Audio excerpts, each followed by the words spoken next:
Ya, baik adik-adik sekalian, kali ini kita akan membahas tentang konsep keterkaitan antara poligon dan lingkaran ya, khususnya segitiga dan segi empat, serta sudut terkait lingkaran yang bersifat lanjutan.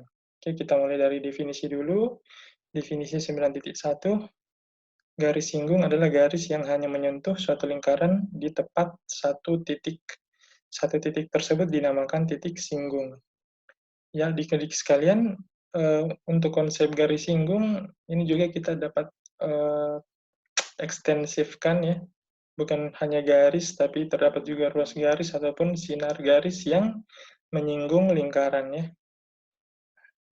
Baik, definisi 9.2, garis potong adalah garis yang memotong suatu lingkaran tepat di dua titik. Sebagaimana halnya pada garis singgung, pada garis potong ini konsepnya kita dapat ekstensifkan, bukan cuma garis ya, tapi ruas garis dan juga sinar.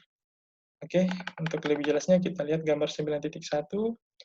Pada bagian A, garis T, jadi ini adalah garis T, dia menyinggung lingkaran tepat di satu titik, yakni di titik C, dan ini adalah garis S yang memotong lingkaran, ya, lingkaran O.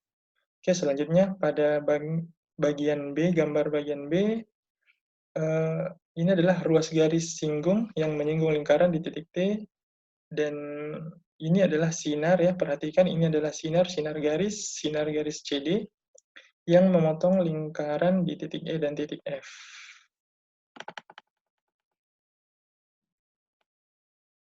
Oke, kita masuk ke definisi 9.3. Suatu lingkaran disebut lingkaran luar poligon ya. Lingkaran luar poligon, poligon yang dimaksud ini adalah segi banyak, tentunya dengan jumlah minimum sisi adalah 3. Jadi segitiga itu adalah poligon dengan sisi yang paling sedikit atau sisi yang paling minimum. Saya ulang, suatu lingkaran disebut lingkaran luar poligon jika titik-titik sudut poligon tersebut terletak pada lingkaran dan sisi-sisinya merupakan tali busur pada lingkaran tersebut. Oke, untuk lebih jelasnya kita lihat gambar. Pada gambar 9.2 bagian A, ini merupakan lingkaran luar segitiga. Perhatikan, titik-titik sudutnya A, B, dan C semuanya berada pada lingkaran, dan ke semua sisinya merupakan tali busur lingkaran yang menghubungkan dua titik pada lingkaran ya. Untuk bagian B, ini adalah lingkaran luar segi 4, RSTV, semua titiknya berada pada lingkaran, dan semua sisi-sisinya itu merupakan tali busur lingkaran. Oke, baik. Selanjutnya kita masuk ke teorema 9.1. Pada lingkaran luar segi 4, sudut-sudut yang saling berhadapan saling suplementer, atau jika dijumlahkan 180 derajat. Yang dimaksud dengan sudut-sudut yang saling berhadapan, kita lihat pada gambar 9.3, sudut R dan sudut T itu saling berhadapan, sudut S dan sudut V itu saling berhadapan ya. Jadi ada dua pasang. Nah, pada gambar 9.3 ya akan ditunjukkan bahwa besar sudut R dan sudut T itu 180 derajatnya. Oke, untuk proses pembuktiannya perhatikan besar sudut R itu sama dengan 1/2 besar busur STV. Sebagaimana pertemuan yang lalu, untuk busur, adik-adik sekalian, busur lingkaran itu juga mempunyai besaran atau ukuran dalam derajat, yakni besarnya sama dengan sudut pusat yang berhadapan dengan busur tersebut. Jadi perhatikan, busur STV ya, atau busur yang melalui titik yang dimulai dari titik S, melalui T dan berakhir di V, itu besarnya sama dengan sudut pusat SQV ya. Oke, kita tandai dulu. Saya cari.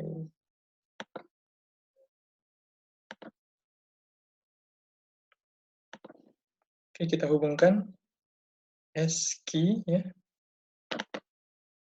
dan QV ya, membentuk sudut SQV. Jadi di sekalian, untuk sudut SQV itu ya adalah sudut pusat yang berhadapan dengan busur STV ya. Jadi STV ini adalah busur yang besarnya sama dengan besar sudut pusat yang berhadapan pada busur tersebut. Oke, jadi STV, busur STV itu besar busurnya 100, maaf, sama dengan besar sudut pusat SQV. Sedangkan kita ketahui pada pembahasan pekan lalu, sudut keliling itu besarnya sama dengan 1/2 sudut pusat, ya, yang berhadapan dengan busur yang sama. Nah, perhatikan sudut R itu berhadapan dengan busur STV, dan sudut Q ini, ya, SQV itu juga berhadapan dengan busur STV. Nah, sehingga dapat disimpulkan bahwa besar sudut R itu sama dengan besar busur STV, karena besar busur STV sama dengan besar sudut pusat SQV. Ya, demikian juga dengan besar sudut T sama dengan besar sudut T, saya cari dulu.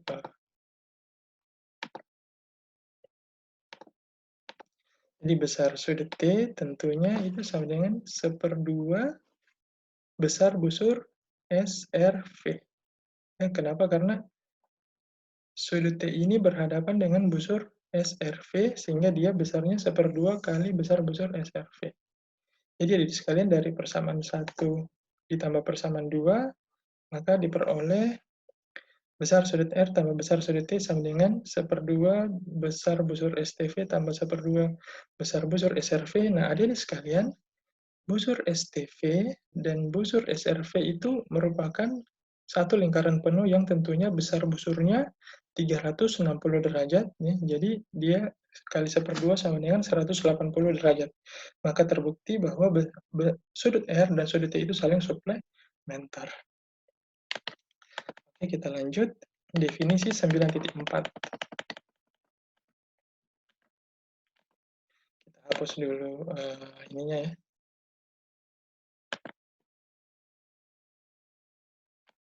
Ya. Oke, lanjut. Suatu lingkaran disebut lingkaran dalam poligon jika semua sisi dari poligon itu merupakan ruas garis yang menyinggung lingkaran tersebut. Nah, perhatikan adik-adik sekalian, lingkaran dalam poligon, ya, ini adalah suatu istilah, ya, yang dimana sisi-sisi dari poligon tersebut, ya, misalkan ini adalah gambar yang bagian A, ya, gambar bagian A, gambar 9.4 bagian A, semua sisi pada segitiga ini merupakan ruas garis singgung lingkaran yang ada di dalamnya, ya. Jadi, jika lingkaran berada di dalam segitiga, tapi terdapat sisi yang tidak menyinggung lingkaran tersebut, maka secara istilah dia tidak dapat dikatakan lingkaran dalam poligon, ya. Nah, adik-adik sekalian, untuk bagian B ini adalah lingkaran dalam segi 4 karena semua sisi-sisinya itu menyinggung lingkarannya, seperti itu. Oke. Nah, teorema 9.2, adik-adik sekalian, saya tandai merah agar kalian diskusikan. Nah, nantinya, ruas garis yang ditarik dari titik pusat lingkaran ke titik singgung lingkaran akan tegak lurus dengan garis singgung lingkaran tersebut. Saya ulang, ruas garis yang ditariknya, jadi kita menarik garis dari titik pusat lingkaran, ini start awal, ke titik singgung lingkaran akan tegak lurus dengan garis singgung lingkaran tersebut. Untuk lebih jelasnya, misalkan dari titik D, ya, pada lingkaran dalam segitiga ini misalnya, jadi kita tarik ruas garis ke titik singgung, ya. Nah, ini kan salah satu titik singgung, jadi anggaplah dia adalah titik E, ya, yang merupakan titik singgung dari lingkaran ini. Nah, adik sekalian, ruas garis DE ini sifatnya tegak lurus terhadap sisi AC. Jadi dia di sini membentuk sudut siku-siku. Oke. Ya, seperti itu. Nah, untuk teorema ini saya harap adik-adik sekalian maaf, dapat membuktikannya ya, dapat mendiskusikannya dengan teman-teman sebelum kita bertemu di kuliah hari Sabtu nantinya. Ya, oke, kita hapus.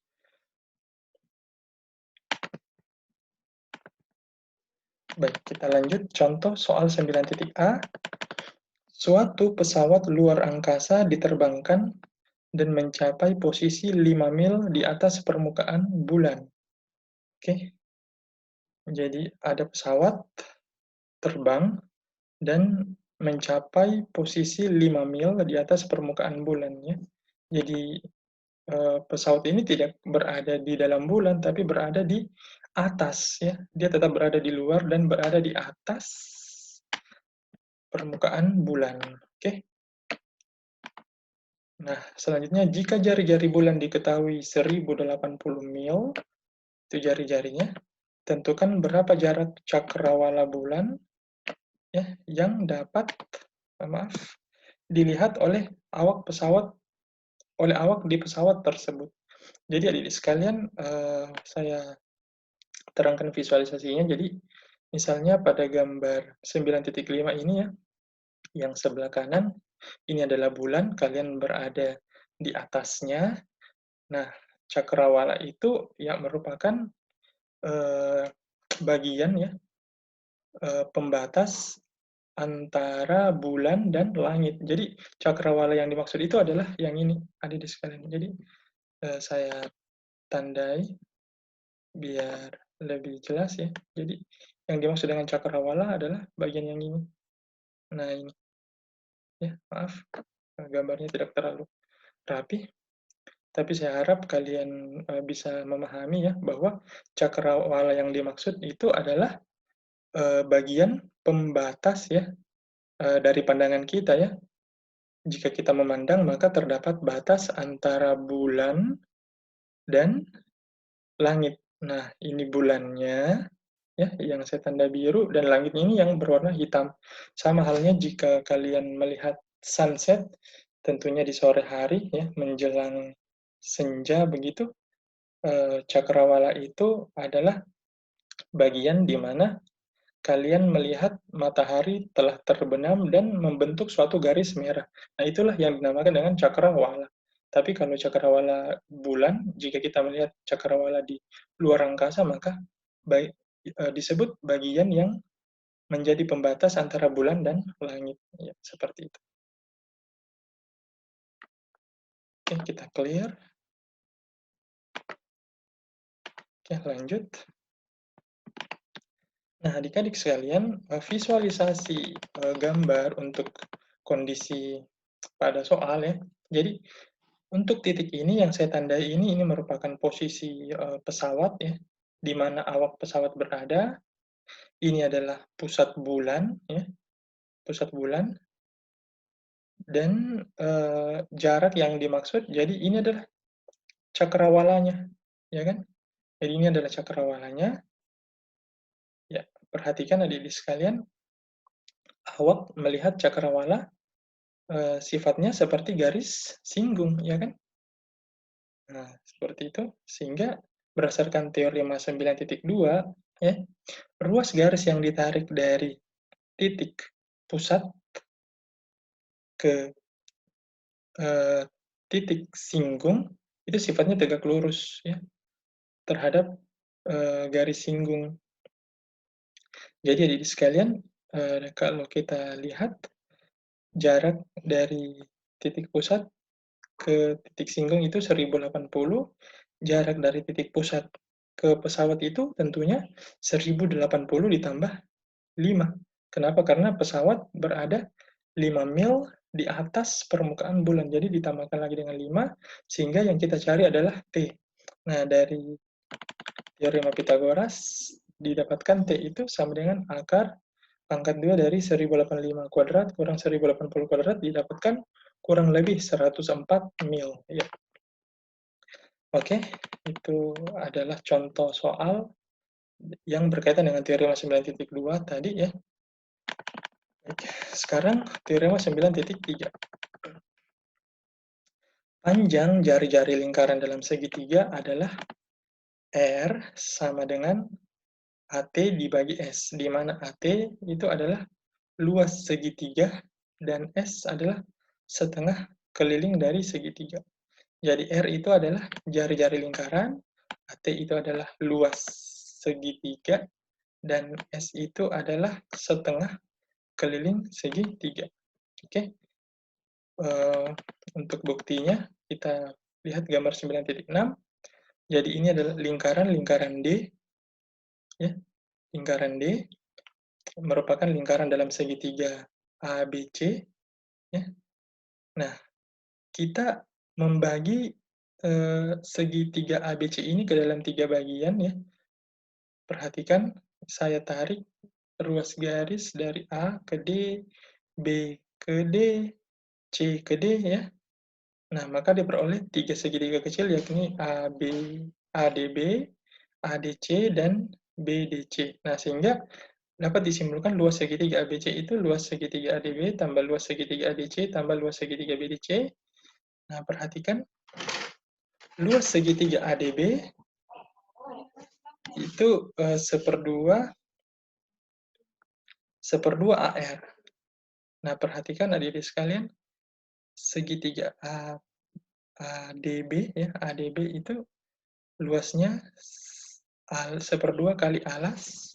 Alasnya itu adalah C. Oh, maaf, di sini mestinya C, ya. Kita mengikuti urutan. D, C, oh ya, ini A, ini B, ya.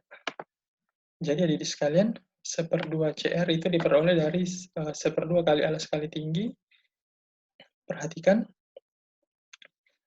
AB adalah alas dari segitiga ADB, sehingga panjang alasnya itu adalah C, ya, dan tingginya adalah R. Ingat, tinggi itu selalu tegak lurus terhadap alas, sehingga jari-jari ini, ya, ruas garis yang ditarik dari titik pusat ke titik singgung itu sifatnya tegak lurus terhadap ruas garis singgung, sehingga jari-jari adalah tinggi dari segitiga tersebut. Nah, jadi R adalah jari-jari lingkaran merupakan tinggi dari segitiga. Jadi, luas segitiga ADB itu adalah seperdua CR, luas segitiga ADC seperdua AR, dan luas segitiga BDC adalah seperdua BR. Ya, dari bentuk ini kita dapat sederhanakan seperdua dikali dalam kurung A tambah B tambah C dikali R. Nah, karena diketahui seperdua kali dalam kurung A tambah B tambah C adalah S, dan luas segitiga ABC adalah AT, maka diperoleh luas AT sama dengan S dikali R, ya. Ini S kali R, ini adalah S dikali R, maka R sama dengan luas segitiga dibagi dengan S. Ya, terbukti, ya. Oke, kita lanjut lagi. Teorema 9.4. Besar sudut yang dibentuk oleh dua tali busur yang berpotongan di dalam lingkaran adalah setengah dari jumlah besar busur-busur yang berhadapan dengan sudut yang dibentuk dan sudut bertolak belakangnya. Oke, ini mungkin teoremanya agak sulit untuk dipahami, ya, kata-katanya, tapi kita refer ke gambar supaya lebih jelas, ya. Gambar 9.7. Perhatikan, ada dua tali busur yang berpotongan di dalam lingkaran, yakni tali busur AB dan tali busur CD yang berpotongan di titik E. Nah, adik-adik sekalian, besar sudut yang terbentuk, misalkan ini, ya, sudut 1 itu sama dengan setengah dari jumlah besar busur-busur yang berhadapan dengan sudut yang dibentuk dan sudut bertolak belakangnya. Nah, perhatikan, sudut 1 itu berhadapan dengan busur BD, ya, dan sudut bertolak belakangnya itu berhadapan dengan busur AC. Maka besar sudut 1 itu, ya, adik-adik sekalian, itu besarnya seperdua, ya, seperdua besar busur BD ditambah besar busur AC. Oke, saya ulang sekali lagi, besar busur 1 itu sama dengan seperdua besar busur BD ditambah besar busur AC. Nah, itu maksudnya ya. Oke, untuk bukti, oh ya, ini cuma clue adik-adik sekalian, jadi bukan bukti lengkap. Oke, perhatikan diketahui AB dan ruas garis AB dan, oh maaf, ruas garis AB berpotongan ruas garis CD di titik E. Oke, sesuai gambar akan ditunjukkan bahwa besar sudut satu itu sama dengan 1/2 besar busur BD ditambah 1/2 besar busur AC. Oke, nah untuk proses buktinya yang pertama itu adalah kita buat ruas garis yang menghubungkan titik B dan titik C. Oke, saya coba hubungkan titik B, titik C.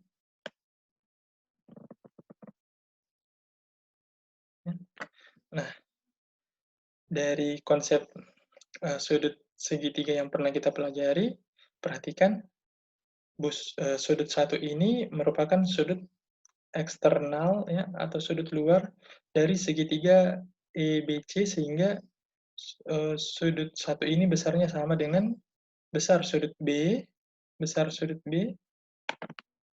ya, ditambah besar sudut C. Jadi sudut satu sama dengan besar sudut satu sama dengan besar sudut B ditambah besar sudut C. Oke. Nah, jadi sekalian perhatikan sudut B ini kan berhadapan dengan busur AC dan sudut C ini berhadapan dengan busur BD sehingga adik-adik sekalian saya harapkan dapat menemukan hubungan atau keterkaitan dari konsep-konsep yang sebelumnya sehingga adik-adik sekalian dapat membuktikan ya yang dikehendaki yakni sudut satu sama dengan 1/2 dikali besar busur BD ditambah 1/2 besar busur AC. Oke. Baik, kita lanjut. Teorema 9.5. Besar sudut yang dibentuk ketika dua garis potong berpotongan di luar lingkaran adalah setengah dari selisih besar busur yang terpotong atau yang terbentuk. Oke, untuk lebih jelasnya kita lihat gambar pada gambar 9.8 ya. Ini adik-adik sekalian, terdapat dua garis potong yakni ruas garis yang lebih tepatnya ya AC dan DC yang berpotongan di titik C ya, berpotongan di luar lingkaran yakni di titik C. Jadi kedua garis potong ini berpotongan di titik C. Nah, adik-adik sekalian, yang dimaksud pada teorema 9.5 ini, besar sudut C itu sama dengan setengah dari selisih besar busur yang terpotong atau yang terbentuk. Nah, perhatikan adik-adik sekalian, yang terpotong kan itu ada dua, yakni BE dan AD. Sehingga selisih antara besar busur AD dan besar busur BE itu ya sama dengan 2 kali dari besar sudut C, atau sudut C sama dengan 1/2 kali selisih besar busur AD dan besar busur BE. Nah, itu maksudnya. Nah, perhatikan adik-adik sekalian, pada gambar 9.8 akan ditunjukkan bahwa besar sudut C sama dengan besar busur AD, karena ini lebih besar adik-adik sekalian ya, dikurang besar busur BE. Adik-adik sekalian, untuk proses pembuktiannya, kita buat garis bantu yang menghubungkan titik B dan D. Ya. Kita buat tali busur, sehingga membentuk sudut satu, tentunya besar sudut satu itu sama dengan besar sudut C ditambah besar sudut D. Oke, saya tandai merah yang ini sebaiknya, agar dapat menjadi bahan diskusi nantinya ya, adik-adik sekalian. Nah, sehingga diperoleh besar sudut C sama dengan besar sudut 1 kurang besar sudut D. Ya, ini dari atas. Oke, selanjutnya, karena besar sudut 1 sama dengan 1/2 besar busur AD, ya, karena sudut 1 ini berhadapan dengan busur AD, maka dia 1/2 besar busur AD, dan sudut D sendiri itu berhadapan dengan busur BE, sehingga dia besarnya sama dengan 1/2 besar busur BE, maka diperoleh ya, dari persamaan yang tadi, yang ini, kita substitusi, diperoleh besar sudut C sama dengan 1/2 besar busur AD, ya, kurang 1/2 besar busur BE. Oke, seperti itu. Kita lanjut adik-adik sekalian. Nah, ini teorema 9.6 ditandai merah agar adik-adik sekalian bisa membuktikan atau bisa mendiskusikannya dengan teman-teman ya sebelum kita kuliah nantinya di hari Sabtu. Oke, lanjut. Jika suatu sudut dibentuk oleh garis potong dan garis singgung yang berpotongan di luar lingkaran, maka besar sudut tersebut adalah setengah dari selisih besar busur yang terbentuk. Oke, pada gambar 9.9 ini, perhatikan adik-adik sekalian,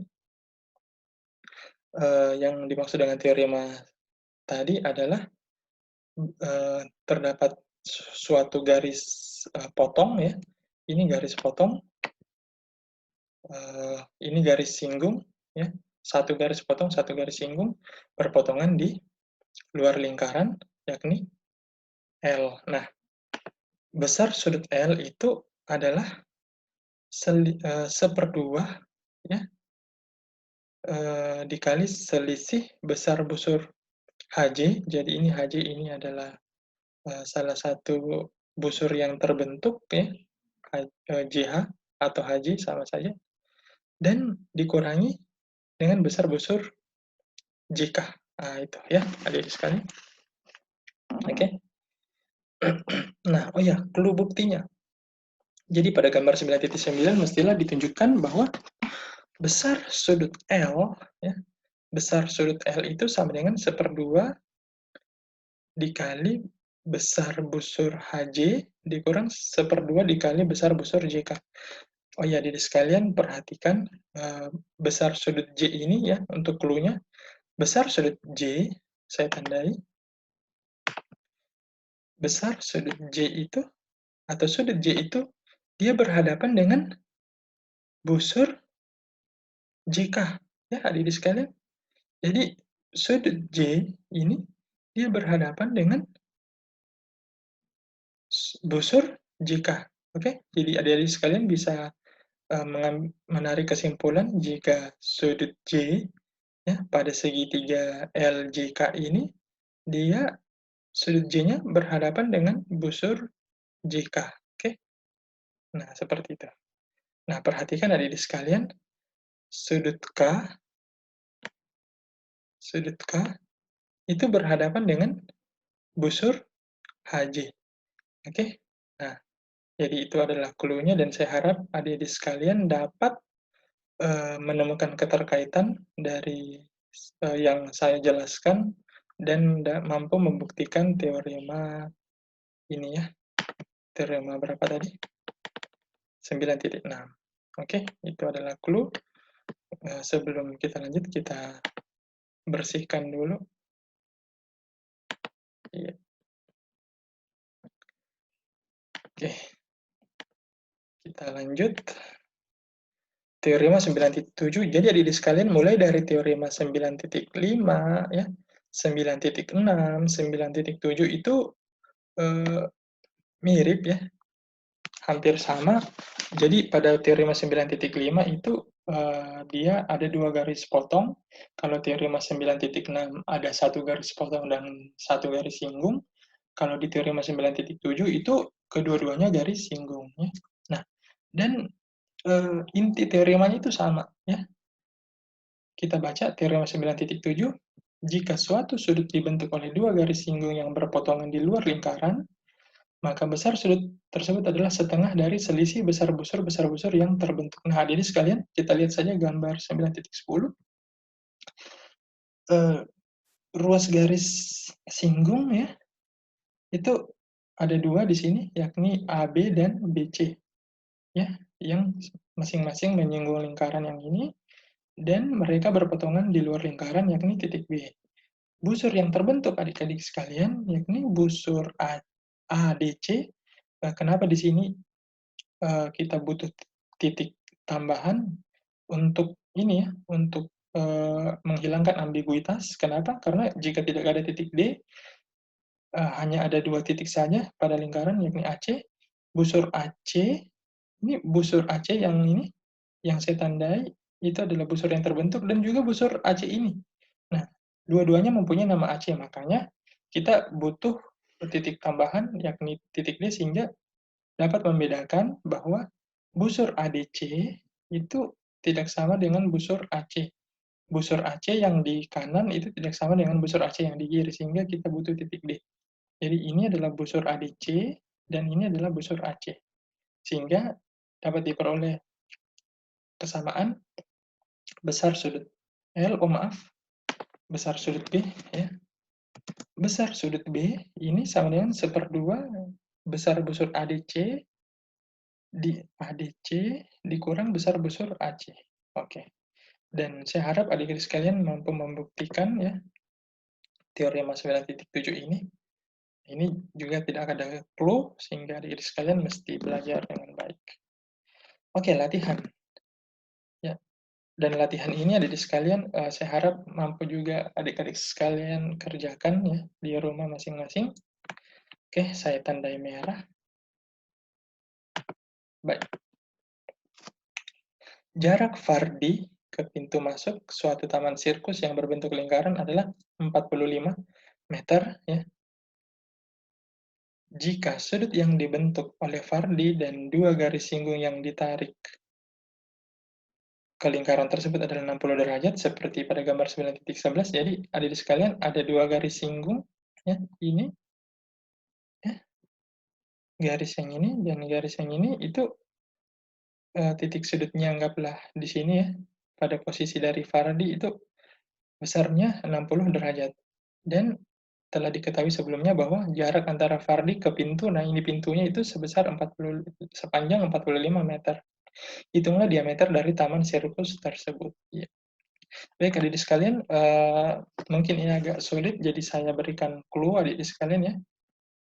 Untuk clue-nya, ya kita hubungkan ya titik pusat lingkaran ke titik sudut ini. Oke. Kita juga hubungkan titik pusat ke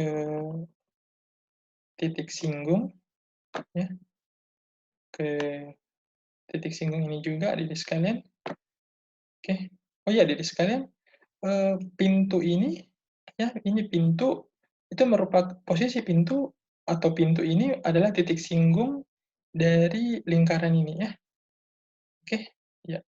Itu juga merupakan unsur yang diketahui. Nah, perhatikan dari gambar ini ada 2 buah segitiga yang terbentuk, yakni segitiga 1 dan segitiga 2.